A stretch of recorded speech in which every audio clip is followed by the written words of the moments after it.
Hindi natin o hindi, kadalasan at karamihan, hindi man nila lahat, pero yung unang taong susuporta sa'yo, yun yung mga taong hindi mo kilala. Sila din yung mga taong unang maniniwala at magtitiwala sa'yo. Kaya naman deserve nila na masuklian ang pagsuporta nila sa'yo kapag nakaangat ka na. At yung mga tunay na malalapit sa'yo, kadalasan, sila yung wala sa pag-uumpisa mo. Sila din yung unang hindi maniniwala sa'yo. Makikita mo na lang lahat ng pagsulpot nila kapag ikaw ay nasa taas na. At ikaw naman, bilang ikaw, wala kang gagawin kundi maging mabuti pa rin at ipakita para sa kanila dahil sila ang una mong pamilya, sila ang pamilya mo, kamag-anak, kaibigan, o di kaya naman katrabaho. Ang mahalaga lang naman, kaya mong dalhin ang sarili mo nang hindi sinusukuan ang bawat laban at hamon sa buhay mo na wala sila. Patuloy ka pa rin sumusubok para harapin o mahanap kung saan ka talaga magtatagumpay. Marami tayong pagdadaanan, may mga bagay din tayong isasakripisyo kang gagawin at maraming pagod na ibubuhos. Ang mahalaga, hindi ka nauubusan ng lakas para gawin lahat ng mga bagay na naaayon sa gusto mong gawin at marating. Kaya laban lang at huwag mong susukuan. Nandito nga pala kami ngayon sa Kabalan Restaurant.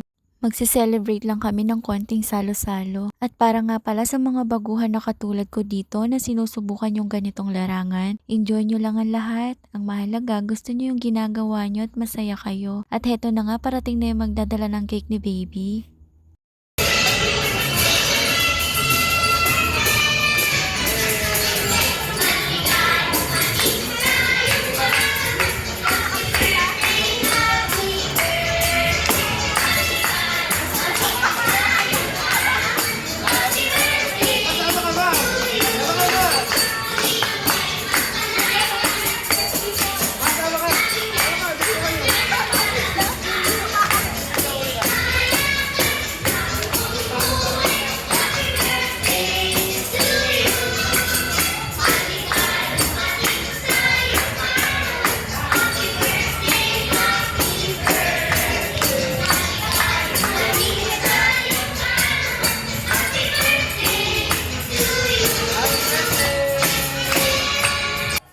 At ayan, natapos na nga sila. Dito kasi talaga ako kulang sa panahon. Isang masayang munting salo-salo na naman na makasama ko sila. Dahil na rin sa pagtatrabaho ko kaya hindi ko sila laging nakakasama. Kaya naman gusto kong bumawi bago pa sila lumaki ng tuluyan. Magkaroon ng sari-sariling buhay. Yung hindi mo na sila laging makakasama. Higit sa lahat, mahirap mo na rin hingian ng oras. Kaya habang may panahon, bawi na kayo sa pamilya nyo na makagawa ng maraming moments. Yung mga material kasi na ibibigay ninyo, makakalimutan din nila yon. Pero yung mga ganitong bagay, ito yung mananatili sa kanila para maging kwento. Ito yung magpapaalala sa kanila sa inyo. Yun lang, sana nag-enjoy kayo. Maraming salamat!